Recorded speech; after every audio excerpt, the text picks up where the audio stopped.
만나서 반갑습니다. 소리 잘 들리나요? 네. 조금 작지 않아요? 괜찮아요? 우리 신재영 목사님은 같이 신학교 동기입니다. 신학교 하실 동기였고, 신 목사님은 목회를 잘 하시는 이한교회에 와서 여러분들 4일 동안 선교에 대해서 말씀을 들으시게 돼서 굉장히 기쁘고 또한 감사하게 생각합니다. 여기를 제가 좀 인상이 좀 까칠하게 생기지 않았습니까? 그죠? 네, 뭐 저는 잘 압니다. 제가 잘 알기 때문에 저는 좀 까칠한 면이 많이 있습니다.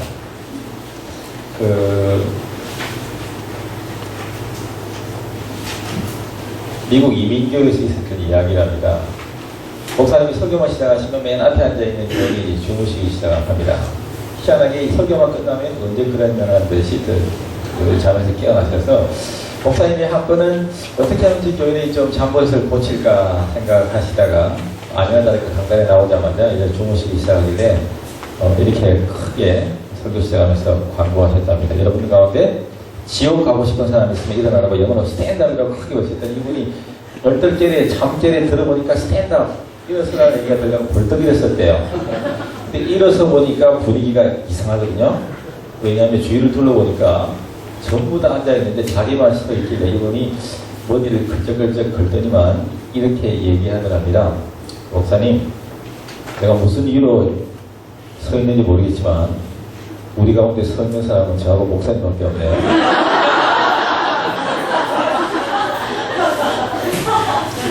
웃어주셔서 고맙습니다.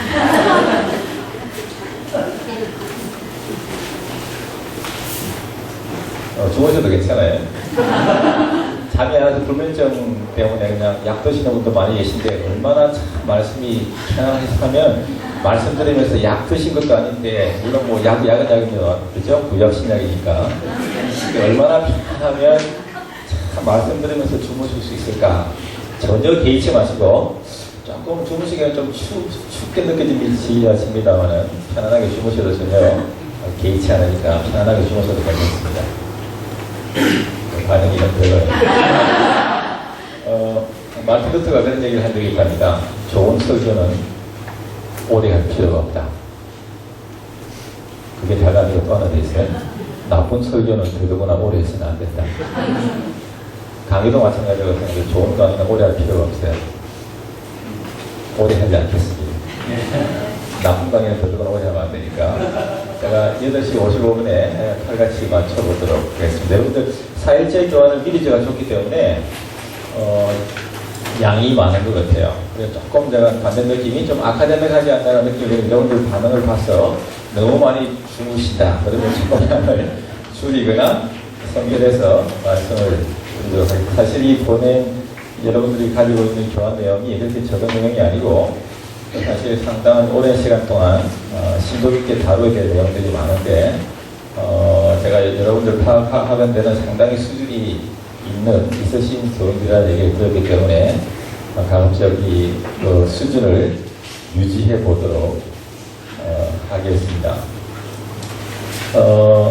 사실 우리 신목사님이 저희 어머니 말씀 하셨지만 저희 어머니 보면서 제가 느끼는 것이 굉장히 많아요. 왜냐하면 저희 어머님이 미국에서 두 분 다 평안북도에서 어머님은 선천이시고 평북, 아버님은 선천은 아니고 좀 외곽지대인 덕천, 개천 다 천자 돌림인데 평안북도에서 올라가시는 분들이 있어요. 그러니까 평안 오셔서 서울 영남교에 출석하시다가 일산부터 부산까지 이제 밀려가셨다가 다시 서울로 올라오지 않으시고 부산에서 정착하셔서 부산 수강교회에 계셨고 저는 이제 부산에서 태어나서 고등학교까지 있었기 때문에 지금도 액센트가 경상도 강한 액센트가 꽤 많이 남아 있습니다.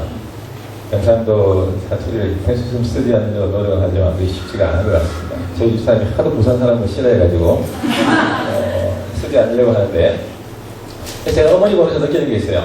저희 어머니가 제가 수강교회가 모교회가 원래는 호주 장로교, 빅토리아 장로교라고 하는데 호주 장로교 선교사가 세운 교회예요. 1907년도에 아마 세워졌을 거예요. 지금 벌써 100년이 훨씬 넘었는데, 저희 어머님이 교회에서 열심히 봉사를 하셨지만, 어려서부터 쭉 교회를 이제 다니고 지켜보면서 배운 게 뭐냐면, 어머니 말씀은 없으셨지만, 주의 몸된 교회를 어떻게 섬겨야 하는가. 교회가 몇 차례 어려움도 있고, 분란도 있었지만, 저희 어머님은 단 한 번도 교회를 떠나신다거나, 또 교육자를 향해서 그 섭섭한 말씀이나 행동을 단 한 번도 하시는 걸 본 적이 없어요. 늘 강단에서 강단을 늘 지키시고 늘 기도하셨던 그 모습이 저한테 굉장히 많이 강하게 남아있어요.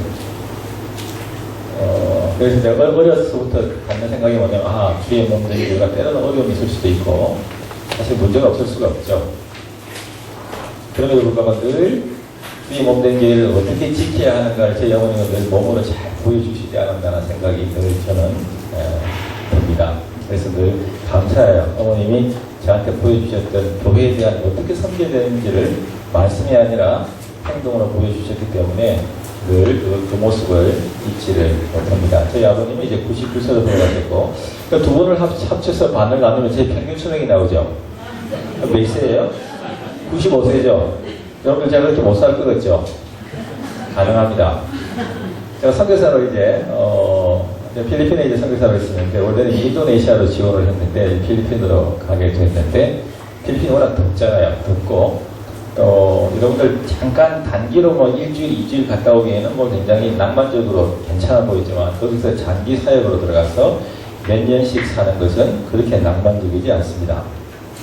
어려움들이, 남보다는 어려움들이 꽤 많이 있는데, 필리핀에서 사실 저는 제가 말한 것에 대해서 참 그렇게 감사해 볼 수가 없어요. 감사해 본 적이 없어요. 왜냐하면 필리핀 사람들이, 되게 한국 사람들이 이제 풍채도 좋으시고 되게 얼굴만 보더라도 돈이 좀 많아 보이는데, 제가 같은 경우는 필리핀에 있으면서 새까맣게 탄 데다가, 지금 많이 하얘졌지만 탄 데다가 필리핀 옷까지 입고 있으면 깡 많은 제 모습이 필리핀 사람들이 보더라도 불쌍해 보이는.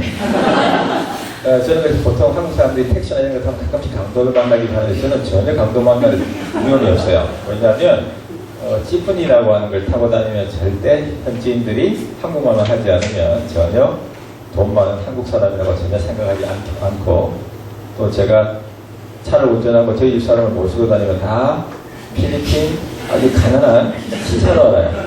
그래서 참 감사했습니다. 왜냐하면 늘 필리핀 사람들이 참 편하게, 그리고 또 어찌 보면 더 불쌍하게 생각해 주었기 때문에 저를 감사한데, 그래서 여러분들 선교사를 하는 분들은 너무 뚱뚱한 것은 별로 덕스럽지 못하다는 생각이 듭니다.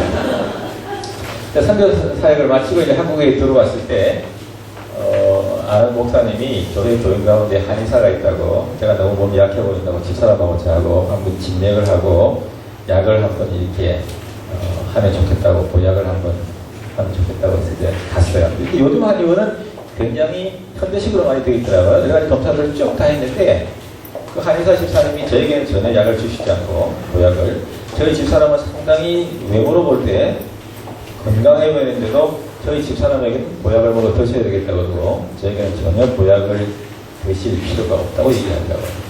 그래서 어떻게 그렇게 아냐고 그랬더니, 자기는 여러 가지 검사를 해보고 과학적인 데이터가 나오고 진맥을 해보면 알 수 있대요. 저보고 최소한 90 이상은 살 수 있을 것 같다고 그러시더라고요. 어떻게 하셨는지 이분이 신기해요.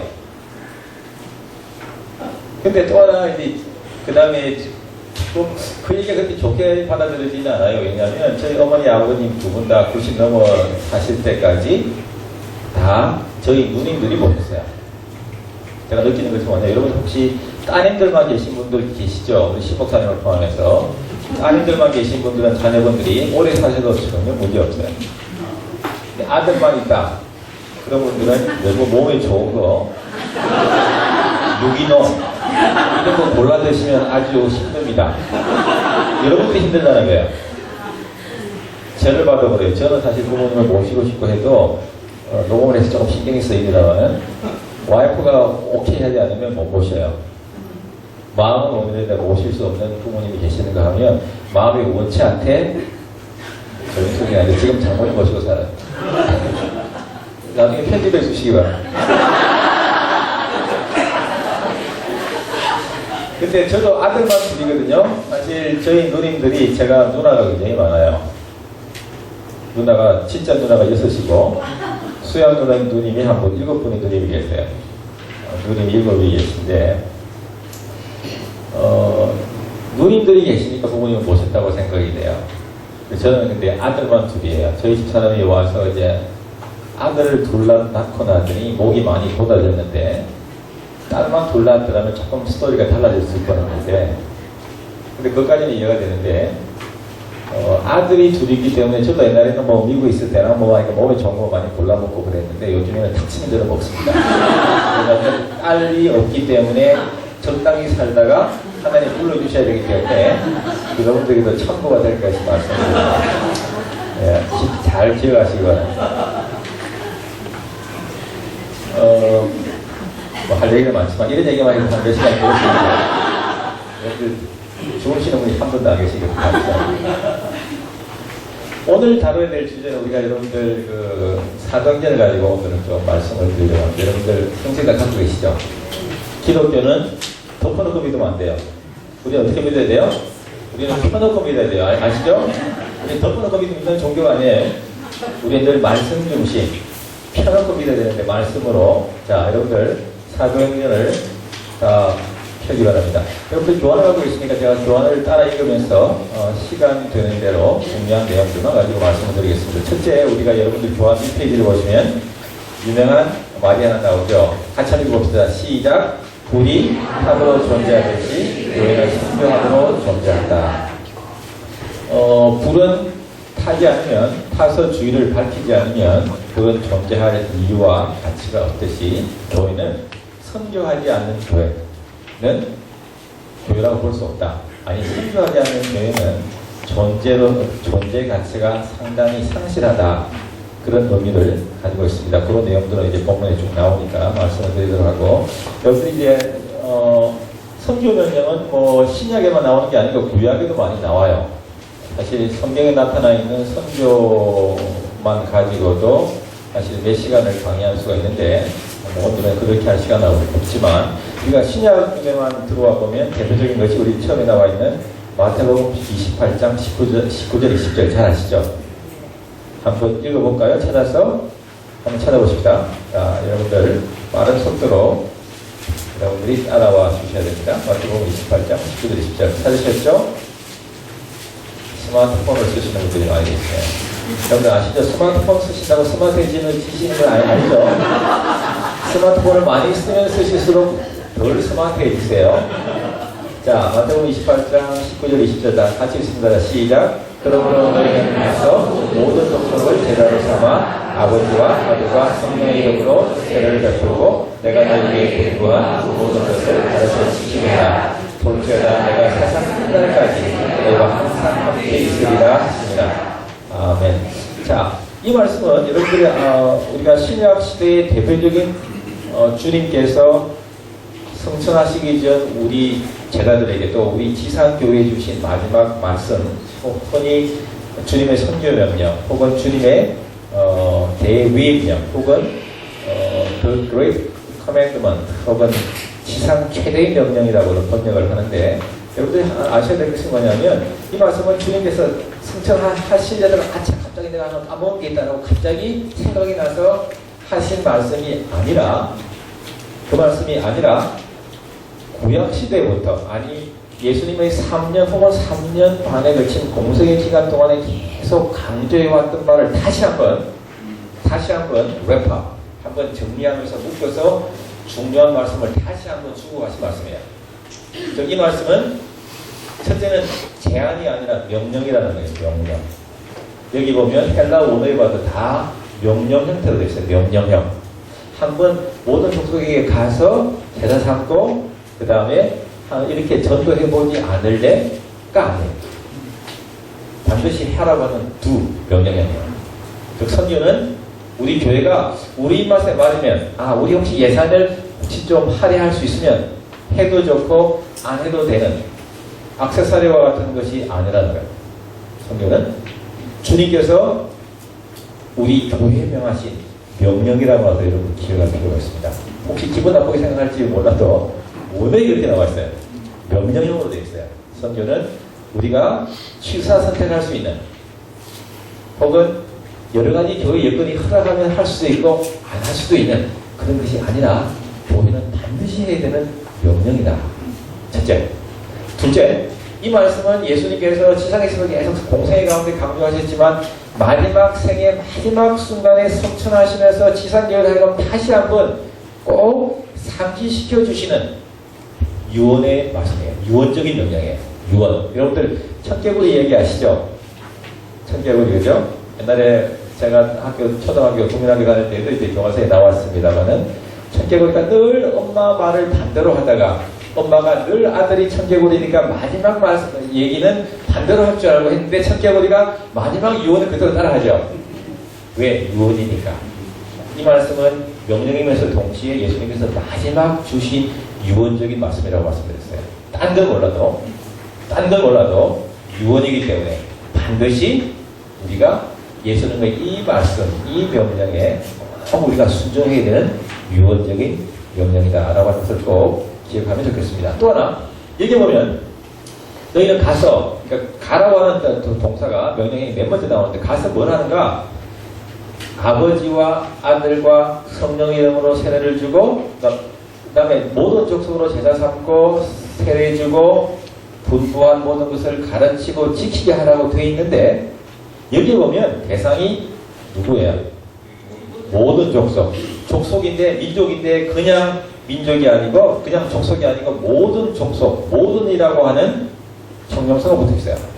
쉽게 말하면 하나님께서 이 한 교회를 우리 한국 땅에 세워주셨으니까 우리 한국 민족만 아니에요. 뭐예요? 모든 족속, 모든 민족. 영어로 말씀드리면 all nations. 그 교회가 품어야 되는 대상은 한국만이 아니에요. 모든 족속이에요. 그래서 교회는 비록 교회가 한 지역에 위치에 있다고 하더라도 교회는 이 지역사회를 뿐만 아니라 지역사회를 넘어서 전 세계 아니 열방 아니 나아가서 모든 족속 모든 민족을 품어야 돼요. 그것이 교회고 그것이 바로 주님께서 우리에게 주신 말씀이에요. 유언적인 말씀이에요. 누구라고요? 모든 족속. 알겠죠? 모든 족속이에요.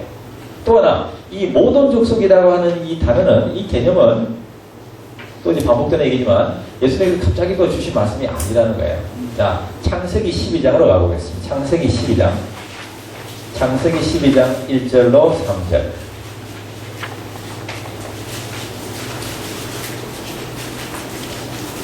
자, 찾으셨나요? 한번 다시 읽겠습니다. 시작. 아브라함께서 아브라함에게 이르시되 너는 너희의 고향과 친척과 아버지의 집을 떠나 내가 너에게 보여줄 땅으로 가라. 내가 너로 큰 민족을 이루고 내게 복을 주어 네 이름을 창대하게 하리니 너는 복이 될지라.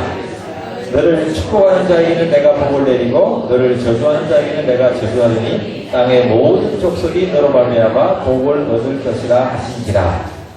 자, 3절에 보면 우리가 읽었던 금방 강조했던 말씀이 또 나오죠. 뭐라고 되어 있어요? 모든 땅에 거주하는 모든 족속이 아브라함으로 말미암아 복을 얻을 것이라 하시니라. 모든 족속이라고 분명히 명시되어 있습니다. 자, 하나님이 아브라함을 택하시고 이스라엘을 택하신 것이 단순히 아브라함을 포함한 유대민족만 복주기 위함이 아니라 유대민족과 아브라함의 선택을 통해서 누구를? 열방을, 모든 족속을, 모든 민족을 향한 하나님의 구원의 계획과 복의 계획이 여기 벌써 포함되어 있어요. 창세기에서부터. 아시겠죠? 계시록 보면 또 나와요. 계시록 좀 이따 보도록 하고 시간이 없으면 넘어갈 수 있고 계시록 7장에 나오는데 찾지는 않겠습니다. 여러분들 표시만 해놓은 거 다음에 한번 찾아보십시오. 계시록 7장에 보면 또 나와요. 자, 여기서 자 12장 1절을 조금 더 보면 하나님께서 아브라함에게 이르시되 너는 너의 고향과 친척과 아비 집을 떠나 내게 보여줄 땅으로 가라. 또 떠나서 가라고 하는 명령이에요. 선교는 일단은 가야 되는 거예요. 제가 선교사로 갈 때 사실 저희 아버님이 굉장히 힘들어하셨어요. 왜 힘들어하셨는 거 아니? 미국에서 이제 공부하고 이제 들어오기만을 학수고대 하셨어요. 왜냐면 워낙 연세가 많으셨고 이제는 기다리던 아들과 더더구나 저희 집사는 아들을 둘이나 놓았기 때문에 손자들을 크게 보고 싶어 하셨는데 제가 아버님에게 상의도 없이 선교사로 가겠다고 말씀드렸더니 저는 그 순간을 잊을 수가 없어요. 저희 아버님 나이가 꽤 드셨는데 벌써 90이 벌써 넘으셨으니까 우시는데 굉장히 가슴이 아프더라고요. 여러분들 아마 그런 경험 별로 안 해보셨을 거예요. 왜냐하면 지금까지 기다렸는데 이제는 아들과 이제 손주들과 같이 살 수 있으리라고 생각했는데 제가 또 선교사로 간다고 선포하고 나니까 저는 굉장히 사실 힘들었는데 사실 창세기 11장 1, 2, 3절은 제가 늘 알고 있는 잘 알고 있는 말씀인데 사실 그 전까지는 아버님의 그런 반응, 저희 어머님은 참 좋아하셨어요. 저희 어머님은 늘 제가 조편 생활 하다가도 목사 되는 걸 사표 던졌을 때도 전혀 충격받지 않으셨고 저희 아버님은 충격을 많이 받으셨고 왜냐면 교직이 참 안정적이라고 생각했기 때문에 이런 방구 상의 드리지 않고 사표 던지고 신학교 갔을 때 저희 아버님은 굉장히 충격받으셨어요. 왜? 저 좋은 직장을 던지고 신학에 가는 게 도저히 저희 아버님이 이해가 안 되신 거예요. 또 저희 아버님이 저를 판단하실 때 되게 목사님들은 풍치도 좋고 말도 잘하고 또 잘생겨야 된다고 생각했는데 저는 세계 중에 어느 것도 없었어요. 저희 아버님이 목사님에 대해 기준이었어요. 어쨌거나 선교사로 간다고 했을 때 저는 이 말씀이 그렇게 가슴에 와닿을 수가 없었어요. 아 그렇구나. 고향집도 떠날 수 있어요. 친척도 떠날 수 있어요. 그러나 이게 아비 집을 떠나는 것이 이렇게 힘들 수 있겠구나는 저는 그때 뼈저리게 느꼈어요. 더더구나 7번째에 얻은 아들이기 때문에 저희 아버님이 거의 워낙 나이 드셔서 저를 얻으셨기 때문에 굉장히 저는 굉장히 가난하게 그렇게 자란 것도 아니지만 아주 부유하게 자란 것도 아니었지만 그보다 아버님이 저에게는 최고의 것으로 잘해주려고 늘 애쓰셨던 모습이 기억이 나요. 여러분 생각해보세요. 그럴 수 있겠죠. 7번째 제 바로 위에 누님한테 좀 죄송한데 제 바로 위에 누님 이름이 또순이에요. 한번으로 도순 또 딸이구나. 제 아버님이 실망감이 거기 잘 들어갔어요. 도순 또 딸이구나. 잘 이해가 안 됐으니까 요즘 보통 셋 이상 안 나으시니까. 어쨌거나 선교라고 하는 건 뭔가? 선교라고 하는 것은 본토, 친척, 아버지부터 떠나야 돼요. 여기에 운명이면 떠날 수 없어요. 또 하나 아브라함이 어찌 보면 아브라함은 고향, 친척, 아비집 어찌 보면 자기가 충분히 누릴 수 있는 또 가장 편안하게 쉽게 살 수 있는 곳을 떠나서 갔다고 하는 것을 기억할 필요가 있어요. 선교라고 하는 것은 때로는 우리 신앙의 결단도 마찬가지라고 생각합니다. 때로는 확실한 것들을 편안한 것들을 내려놓고 확실하지 않아 보이지만 하나님이 말씀하시면 명령하시면 순종해서 나아가는 삶이 저는 선교사의 삶이라고 생각합니다. 별로 아무것도 안 하시는데 이해합니다. 저도 충분히 이해합니다. 그러나 아브라함이 이런 삶을 살았기 때문에 하나님께서 아브라함과 이삭과 야곱의 후손들 보시면 때로는 많은 험난한 과정들을 거치긴 했지만 참 복 내렸던 것을 우리는 기억합니다. 여러분들 때로는 시간적인 결단, 때로는 손해보는 것 같고 모자라 보이고 미련해 보이지만 사람들이 볼 때는 하나님 앞에서 그런 결단들이 하나님 보실 때는 굉장히 귀중한 결단임을 여러분들 꼭 기억할 수 있어야 합니다. 아멘 하신 분만 그런 축복이 있고요. 사실 이 얘기도 하려면 한도 끝도 없지만 짚들고 못 나가니까. 자, 어쨌거나 모든 족속이라고 하는 개념도 그렇다. 그 다음에 또 하나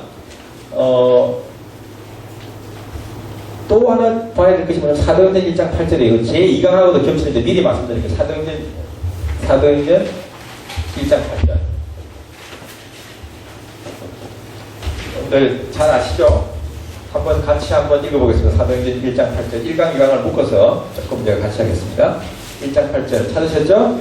자, 읽습니다. 오직 성령이 너에게 임하시면 너희가 권능을 받고 예루살렘과 온 유대와 사마리아 끝까지 이르러 내 증인이 되리라 하시니라. 자, 여기 보면 성령이 너에게 세 가지 중요한 단어가 나와요. 이 1장 8절에서 세 가지 중요한 단어가 뭘까요? 첫째는 성령. 신약 성경에 성령에 대해서 여러 가지 많은 기록들이 나오지만 신약 성경은 특별히 사도행전을 포함한 신약 성령은 성령은 선교하시는 영으로 기록되어 있어요. 선교와 관련해서는 늘 성령의 역사가 늘 관련되어 있어요. 성령. 두 번째는 뭘까요? 권능. 세 번째는 뭘까요? 정의. 잘하셨어요. 손발이 잘 맞습니다. 성령, 권능, 정인이 사도행전 1장 8절, 사도행전 1장 8절의 핵심 단어, 키워드일 뿐만 아니라 사도행전 전체 28장에 있어서도 가장 중요하고 또한 지나간 2000년간의 기독교 역사에서도 가장 세 가지 중요한 단어를 뽑으라면 저는 주저없이 성령, 권능, 정의를 뽑을 수 있다고 생각합니다. 여러분들이 이 세 단어만 잘 이해하시면 모든 지나간 과거의 선교 역사를 다 이해할 수 있어요. 성령, 권능, 정의. 조금 더 부연 설명해 드릴게요. 자, 첫째, 성령의 너희가 권능을 받고 예루살렘과, 첫째 예루살렘과 그 다음에 온 유대와 그 다음에 사마리아와 또 어디죠? 땅끝. 우리가 모든 족속이라고 하는 표현을 제가 강조했는데 또 하나 봐야 될 표현이 있다면 그것은 땅끝이에요. 땅끝. 땅끝이 어디일까? 왜 주님께서 땅끝을 말씀하고 계실까? 땅끝이라는 표현도 구약에서부터 계속 반복되어 나오는 단어예요. 신약에 갑자기 튀어나온 단어가 전혀요. 그러니까 여러분들이 하나님의 계획과 뜻이 어디 있는가를 이해하려면 모든 족속, 열방이라고 하는 표현들이 창세기뿐만 아니라 시편과 이사야에도 부지기수로 나오고 땅끝이라고 하는 표현도 이사야서에 그 다음에 시편에 굉장히 많이 나오는 표현들이에요. 여러분들 눈여겨 안 보아서 그렇지. 자, 근데 첫째는 이 구절을 이해할 때, 자, 예루살렘에서 온 유대와 사마리아와 땅끝으로 첫째는 복음은 예루살렘에서 시작된 복음은 시간이 지나면 지날수록 첫째는 어떻게 돼야 돼요? 지리적으로 어떻게 해야 돼요? 그렇죠. 지리적으로 점점 확장돼 나가야 돼요. 첫째는 지리적인 확장을 얘기하고 지리적인 확장. 영어로 말씀드리면 geographical expansion. 그러니까 지리적으로 복음은 확장돼 나가야 돼요. 즉 복음은 절대 한 곳에 머물러 있으면 안 돼요. 이한교회가 이 하계동이 맞나요? 하계동에 위치해 있지만 이한교회는 절대 이 하계동에만 머물러 있으면 안 돼요. 왜? 이 말씀에 의하면 점점 시간이 지나 이한교회가 10년 됐나요? 11년 됐나요? 11년. 시간이 지나면 지나서 점점 이한교회 사역의 영역이 점점 유대와 사마리아 땅끝으로 모든 족속으로 열방으로 확장되어 나가요. 그것이 하나님께서 우리 교회를 통해서 이루어지고자 하는 선교의 말씀이고 영역이고 뜻이야. 지리적으로 확장되어야 된다. 그러니까 쉽게 말하면 두 가지 측면이 있어요. 첫째는 지역교회는 말 그대로 지역에 위치해 있지만 예루살렘에 위치해 있지만 예루살렘하고 함몰되어 있으면 안 돼요. 그렇다고 예루살렘 지역을 무시해서는 안 돼요.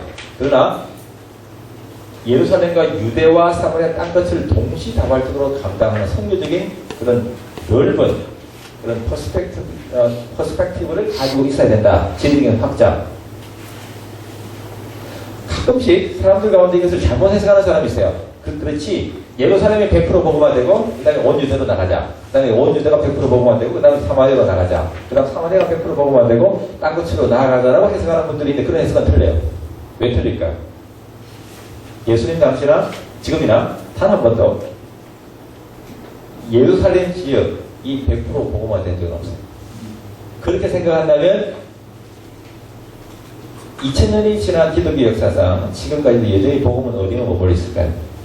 예루살렘에 머물러 있겠죠. 그러니까 그런 해석은 틀려요. 가끔씩 그런 교인들이 있어요. 우리나라도 아직도 예수 믿지 않는 사람이 굉장히 많은데 왜 저 멀리까지 사람을 보내고 선교비를 드리고 때로는 생명을 잃기도 하는데 왜 선교를 해야 되느냐고 따지는 분들이 가끔씩 있어요. 이건 성경 역사에서 보면 새로운 논쟁은 아니에요. 개신교 선교가 처음 시작될 때에도 그렇게 생각하는 사람들이 있었어요. 기록을 보면 1700년대에도 그렇게 생각하는 사람이 있는데 근데 그분이 하나만 하고 둘은 모르는데 뭐가 모르는가? 한국 예루살렘에 속해 있는 우리나라가 이한교회가 속해 있는 한국 땅은 우리가 속해 있는 한국 땅에는 예수 믿지 않는 사람들이 많죠. 그러나 이들은 자기 의지로 복음을 거부한 사람들이에요. 교회도 있고 성경책도 있고 친척 가운데 예수 믿는 사람도 엄청 많고 마음만 먹으면 얼마든지 교회를 복음을 접할 수 있지만 자기 의지로 복음을 거절한 사람들이에요. 이들은 아브라함이 죽었다 깨어나도 예수 안 믿는 사람들이에요. 그런 사람들 반드시 예수님 말씀이잖아요. 제 얘기가 아니고. 그러나 성길지에 있는 예수 믿지 않는 사람들, 불신자들은 이들의 생애에 단 한 번도 예수 그리스도라고 하는 이름을, 복음을 한 번도 들어본 적이 없는 사람들. 적어도 저들에게 교회가 먼저 그리스도의 참된 복음과 생명을 소유한 우리가 한 번은, 저들의 생애에 한 번이라도 복음, 예수 그리스도의 독특한 소식을 들을 수 있는 기회를 주어야 되는 건 우리가 해야 될 일이에요. 믿게 하고 안 믿게 하고는 우리가 관할할 바가 아니에요. 그건 하나님께서 관할할 바예요.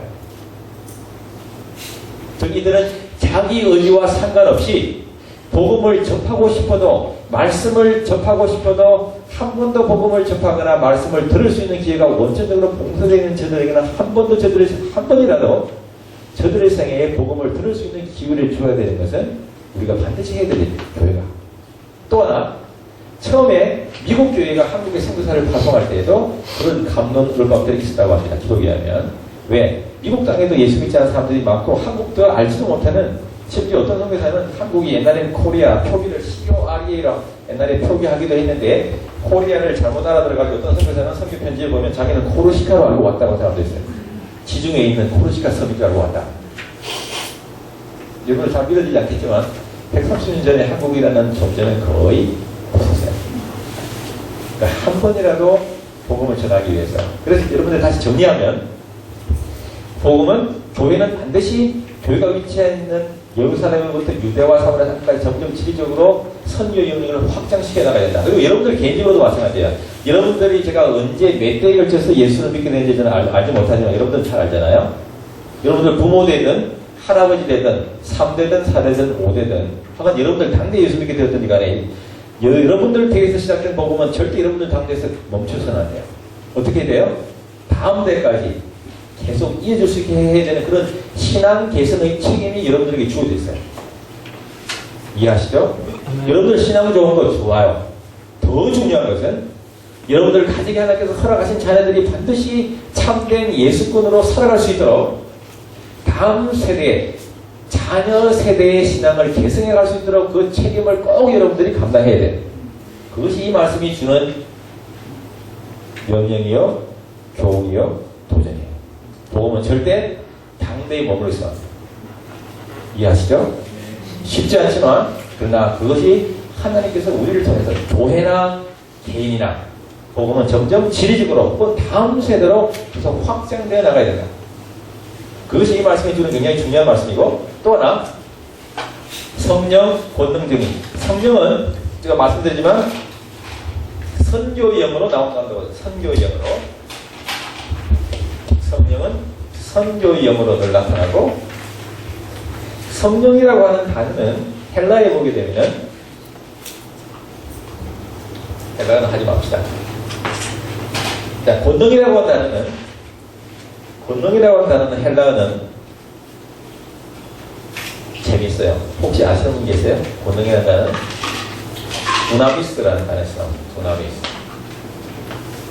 두나미스라고 하는 단어는 여기서 나온 영어 단어가 뭔지 아시죠? 뭐예요? 다이너마이트.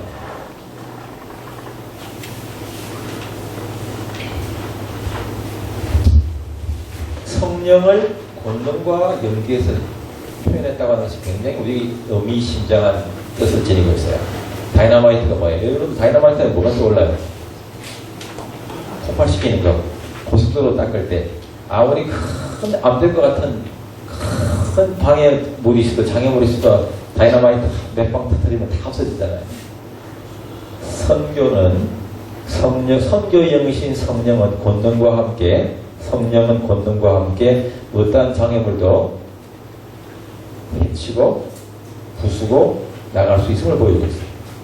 그래서 권능이라는 단어가 두나미스라는 단어를 쓰고 있어요. 또 하나 정인이라고 한다는데, 정인은 마투리아라고 하는 단어인데, 마투리아, 여기서 나온 단어가 이 헬라에서 나온 단어가 마트라고 하는 단어죠. 순교 혹은 순교자라고 하는 단어예요. 그죠?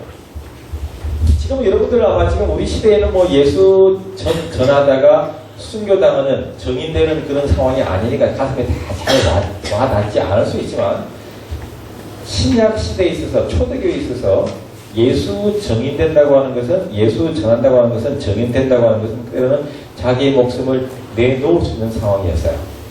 여러분 잘 와닿지 않지만 그래서 이 단어가 성령과 권능과 정인. 또 하나 하나님께서 우리를 예수의 정인으로 부르셨다는 것도 눈여겨볼 필요가 있어요. 하나님은 우리를 변호사로 부르지 않으시고 또 재판관으로 부르지 않으시고 예수의 정인으로 부르셨어요. 무슨 뜻일까요? 변호사와 정인의 차이를 잘 아시죠? 어떤 차이가 있을까요? 가끔씩 우리가 전도하다 보면 교인들 가운데 전도 힘들어서 못해요. 어려워서 못해요. 라고 하는 분들도 있고 또 하나 어떤 분들은 자꾸 전도하려다가 기독교에 대해서 디펜드, 기독교를 자꾸 변호하려고 하는데 변호할 필요가 없어요. 왜 하나님은 우리를 변호사로 부르지 않으셨어요? 변호사가 되려면 어떤 차이가 있을까요? 변호사 아무나 될 수 있어요? 없죠. 변호사 아무나 될 수 있어요. 전문적인 훈련 과정을 거쳐야 돼요. 변호사는. 그러나 정의는 어때요? 정인되기 위해 몇 년간 다년간에 걸친 전문적인 훈련이 필요해요? 필요 없어요. 또 변호사는 굉장히 말을 잘해야 돼요. 여러분들 변호사의 도움을 받아야 되는데 변호사가 말도 잘 못하고 언어로 한다면 그런 변호사 쓰지 않죠. 내가 하는 게 낫지. 변호사는 굉장히 말도 잘해야 돼요. 그러나 정의는 어때요? 말 잘해야 돼요? 잘할 필요 있어요? 없어요.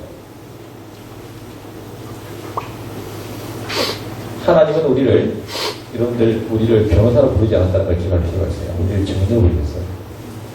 때는 우리가 말을 잘하지 못해도 기독교에 우리가 충분히 변호할 수 없어도 정의는 변호사가 아니라도 이 정의는 어찌 보면 좀 모자라 보이고 부족해 보이지만 판사 앞에서 법정에서 강력한 힘을 발휘하는 것은 말 잘하고 청선 유수 같은 말을 내뱉는 변호사 말이 아니라 때로는 어눌하고 부족해 보이도 정인의 말이 훨씬 더 파워풀해요. 왜 그래?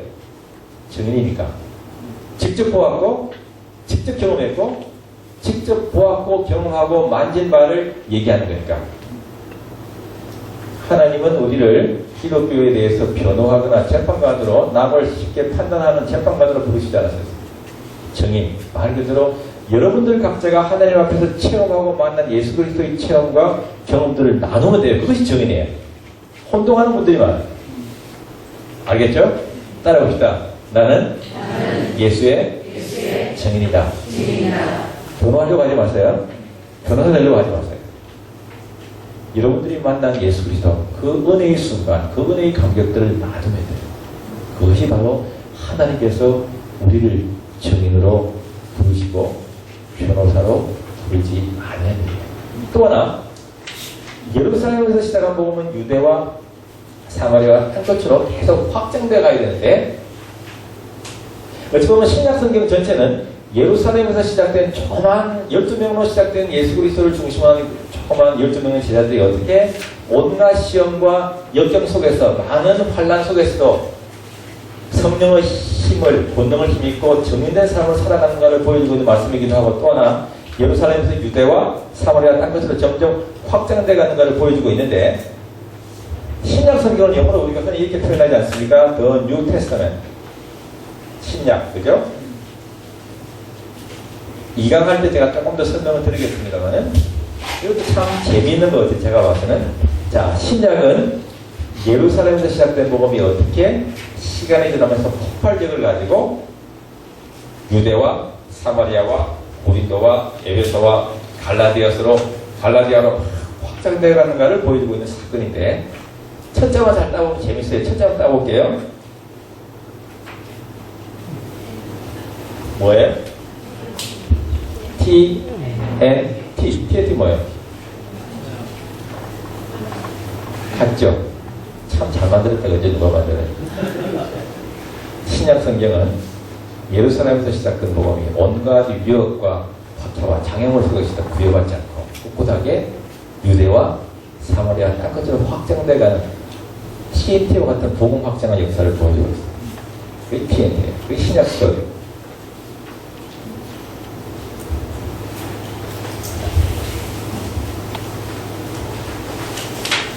자, 그 말씀이 1강에 나오는데, 자, 여기에 관해서 두 가지 중요한 우리가 보아야 될 교회가 있어요. 하나는 예루살렘 교회와 안티옥 교회인데, 여러분들, 저는 가만히 좀 생각해봐요. 사도행전을 저는 굉장히 좋아하는데, 왜냐하면 사도행전은 초대교회가 어떻게 선교를 행했는지를 보여주는 굉장히 중요한 문서예요. 선교 문서예요.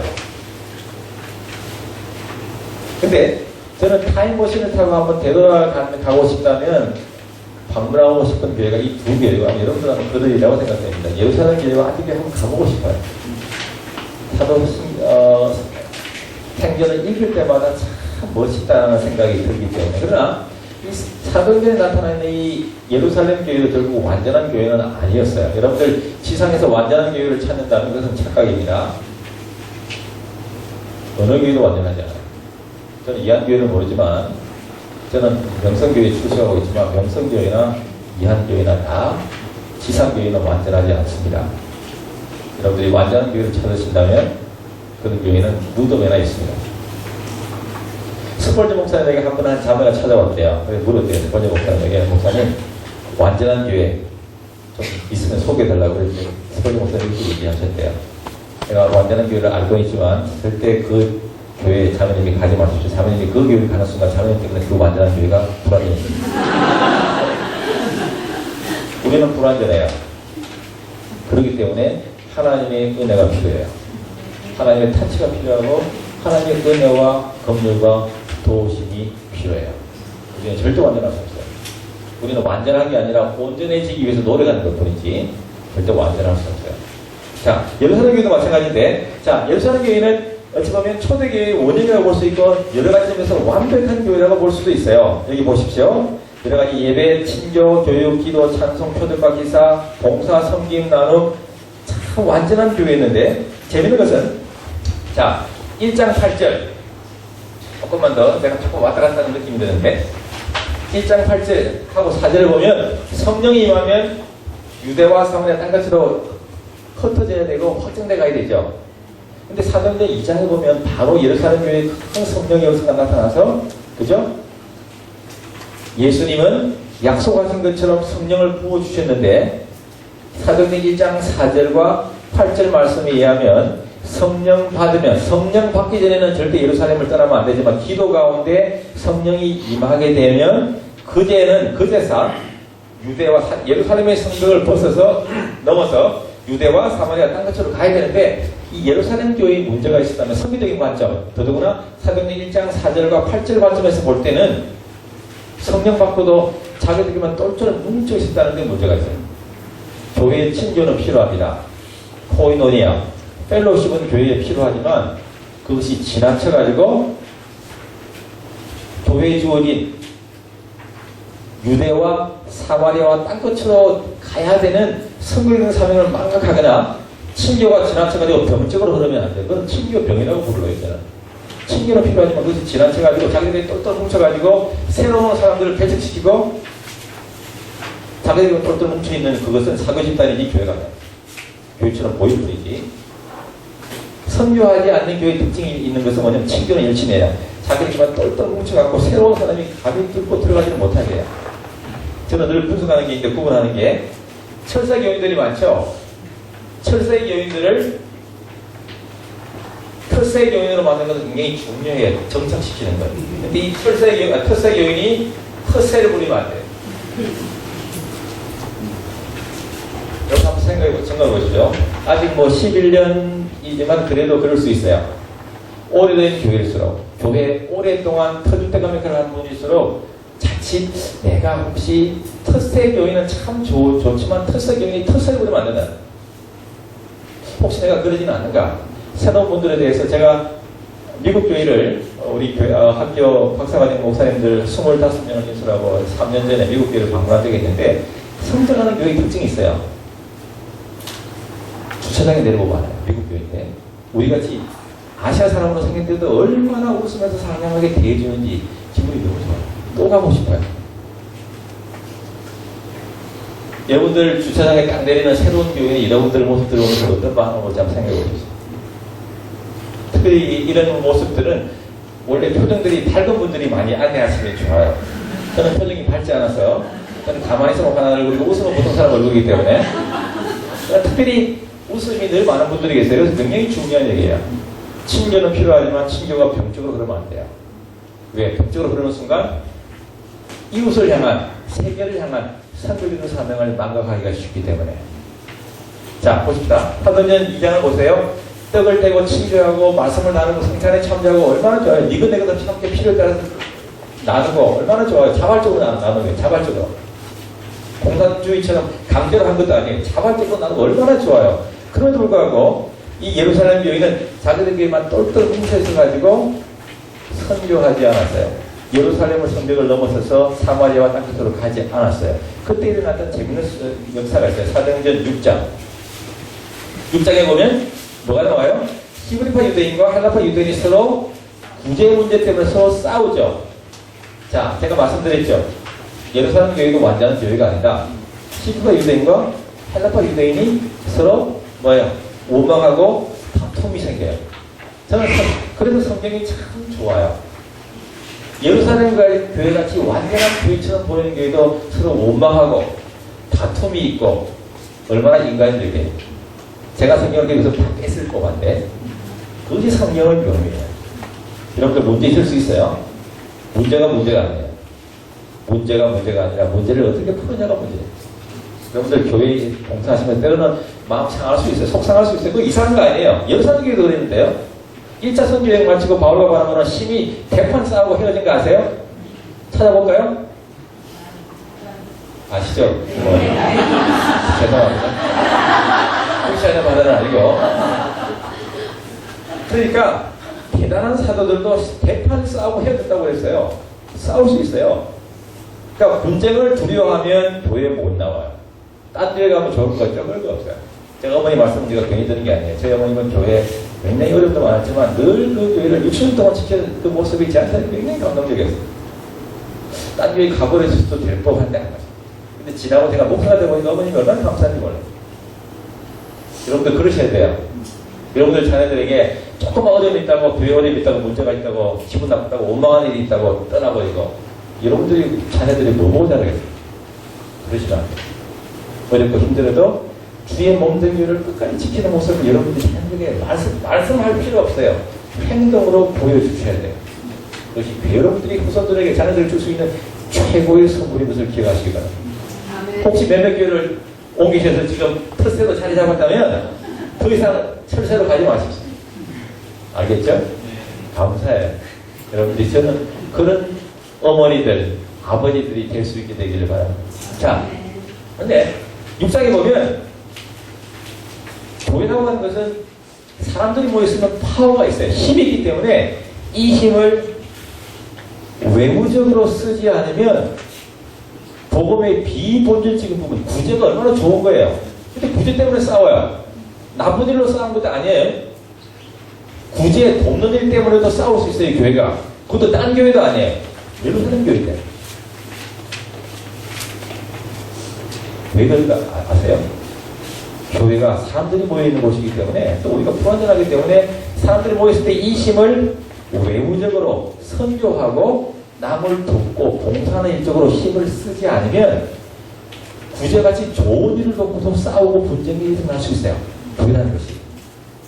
그래서 늘 힘을 다같이로 선교하고 남을 돕는 일로 써야만 그 일에 힘을 쓰다 보면 내부적으로 싸우고 다투고 할 것도 없어요. 근데 예루살렘 교회 그 일을 하지 못하다 보니까 다툼과 분쟁이 일어나기 시작해요. 그게 끝이 아니에요.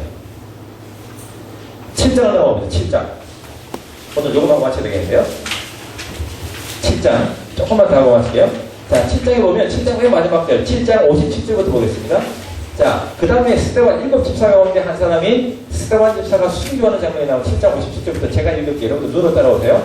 그들이 큰 소리를 지르며 귀를 막고 일제히 그에게 스데반 집사에게 달려들어 성 밖으로 내치고 돌로 칠세 증인들이 옷을 벗어 사울이라는 청년의 발 앞에 두니라. 그들이 돌로 스데반 집사를 치니 스데반이 부르짖어 이르되 주였으여 내 영혼을 받으시옵소서 하고 무릎을 꿇고 크게 불러 이르되 주여 이 죄를 저들에게 돌리지 마옵소서. 이 말을 하고 어떻게 되어 있어요?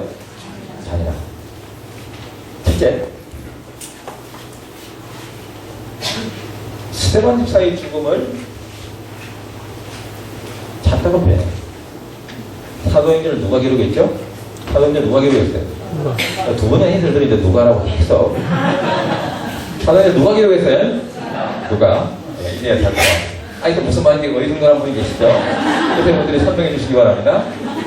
사도행전은 누가가 기록했어요. 근데 누가의 직업이 뭐예요? 의사였어요. 메디컬 닥터였어요. 의사는 아무나 할 수 있는 직업이 아니에요. 굉장히 섬세하고 정확해야 돼요.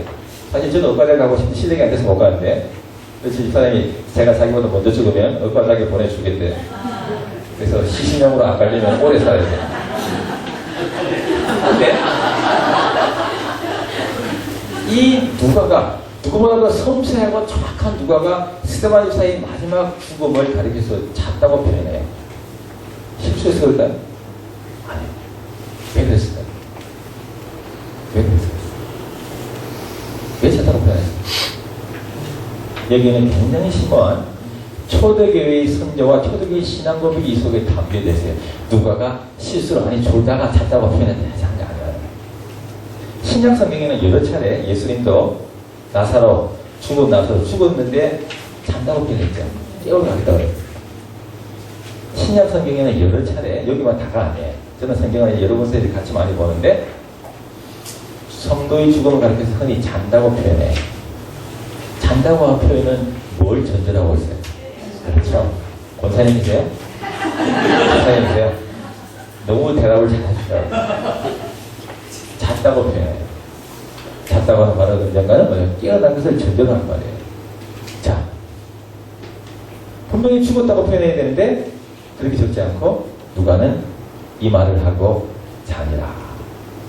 자, 조금 이제 건너뛰어서 초대교회가 엄청나게 많은 핍박 가운데 있었지만 로마가 엄청나게 많은 온갖 다양한 핍박 수단, 그리고 다음 강의 때 다루지만 핍박을 했지만 초대교회를 감당할 수 없었어요. 아니, 히브리서 기자의 표현을 빌리면 세상이 감당할 수 없었어요. 왜 그럴까요? 죽어도와 죽여도의 차이는 아시죠? 죽여도 별게 아니에요. 왜? 죽으면 자는 거니까. 초대교회의 신앙 고백이에요. 죽음은 그로 끝이 아니고 뭐예요? 주 안에서 잠깐 자는 거라고 해요. 언젠가 주 안에서 다시 깨어날 것을 믿는 그 고백이 이 속에 담겨 있어요. 그래서 잤다고 표현합니다. 자니라. 자, 또 하나. 스데반 집사의 마지막 순교의 모습이 누구의 모습과 동일해요? 누구의 모습과 동일해요? 예수님과 똑같죠? 예수님께서 어떻게 생각하는지 모르겠어요. 참 스데반 집사의 말로 예수님을 그토록 잘 죽는 순간까지 잘 닮은 사람도 없는 거예요.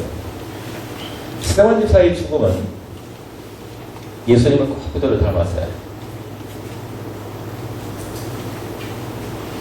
사도행전에 보면 사울이 다메섹에서 예수님 만나고 3번 주님을 만나고 회심하는 회심하는 기록이 나타나는데 어떤 신약학자들은 바울이 다메섹에서 예수님 만나기 이전에 이때부터 마음이 흔들리기 시작했다고 봐요. 왜 그럴까요? 스데반 집사의 뭐 때문에? 그렇죠. 마지막 순교 모습 때문에 그래요.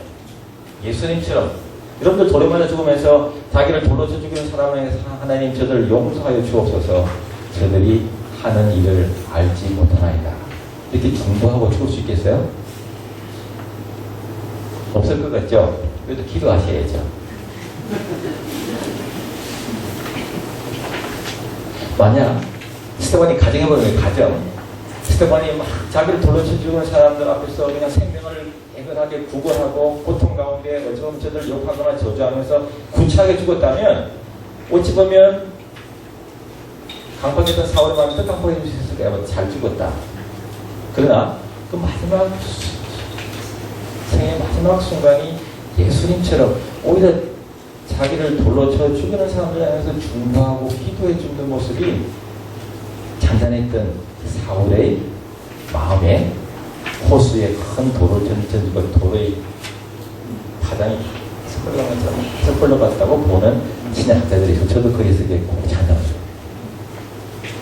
죽은 교훈이 있어요. 따라해봅시다. 죽을 때 잘 죽자. 어떻게 보여요? 강박했던 사울을 바울로 만들 것처럼 스데반처럼 멋있게 죽어야 되지 않겠어요? 한번 더 해주세요. 죽을 때. 멋있게 죽자. 여러분들이 참으로 천국에 대한 확실한 소망이 있는가? 없는가는 언제 보면 알 수 있어요? 여러분들 생애 마지막 순간 보면 알 수 있어요.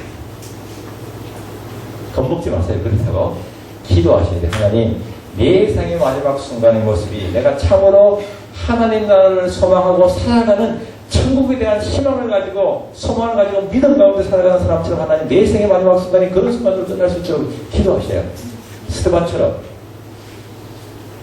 여러분들 사랑하는 자녀들 앞에서도 구차하게 돌아가지만 여러분들이 지금까지 한순간에 무너뜨릴 수 있어요. 로마 시대 때 5년 경기장에 예수 믿는 성도들을 풀어놓고 굶주린 맹수들을 풀어놓고 다 짐승마비해서 죽이게 했던 방법도 있어요.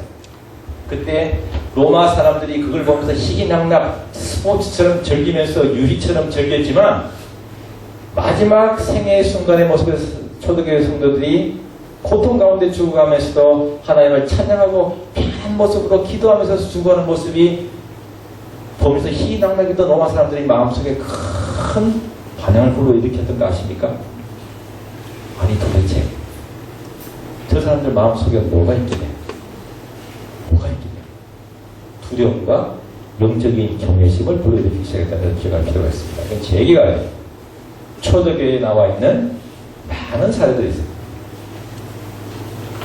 죽을 때 어떻게 죽을 때 기억하시죠? 천국에 대한 소망을 가진 사람처럼 죽을 수 있어야 합니다. 저는 두 장로님의 죽음을 기억합니다. 그거만 마칠게요. 잠깐만. 시계 맞아요? 빠다리죠? 예, 맞아요. 저도 빠다리라고 생각해요.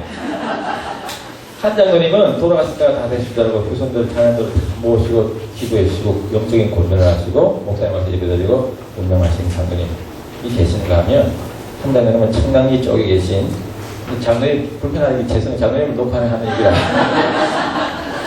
이 장로님은 이제 학원을 운영하시는 장로님이신데 암 때문에 물론 고통 가운데 돌아가신 걸 감안하면서도 마지막 어떻게 돌아가지 아세요?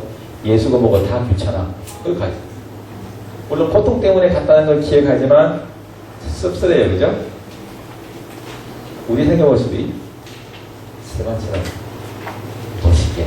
여러분 지금까지 전도 열심히 한 거 좋아요. 전도 한 번도 못한 분들은 마지막 죽을 때라도 멋있게 죽으셔야 돼요.